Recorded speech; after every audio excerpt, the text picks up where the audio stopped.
Okay, hold on, don't get me wrong here, lower your pitchforks please. I've been playing this update for the last week or so and it has been a blast. I genuinely think that everything Sonic Team has added has been good, if not great in its own right. However, at the same time, a good handful of the new features just feel a little bit lackluster, and I wanted to discuss ways they could have been and can still be improved in later patches. I'm going to start off with what I think needs the least improvement, the new challenge modes. Honestly, I think these modes themselves are perfectly fine as is, and the only issues gameplay-wise would be the rather shitty cyberspace controls or any issues you might have with the combat system. I think the only thing I would add would be the option to select which specific mission you want to do. Like, say you want to fight Giganto. Currently you have to run through 9 extra phases to do that, but maybe they could make it where after you beat an island, or even S-rank every mission on an island, you have the option to choose which individual one you want to play. I don't know, I think that'd be cool.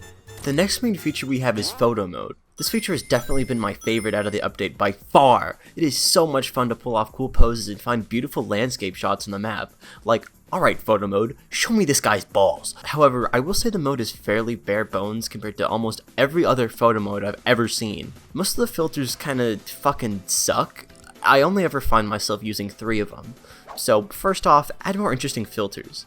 Like, look at Mario Odyssey, it's got a ton of cool filters. Do something like that maybe. Something else that would really make this mode a ton of fun would be the ability to make Sonic pose. Give him a bunch of poses for both ground and air that he can do. I think that'd make photos a lot more interesting. As for some other stuff, maybe the ability to change the weather and time of day in photos, dynamic lighting options, and some options for background blur might make the mode a little bit more interesting. Also, the mode should have been activated by a button press rather than going to a menu, but it is what it is. The final feature I want to talk about is the brand new Extreme mode.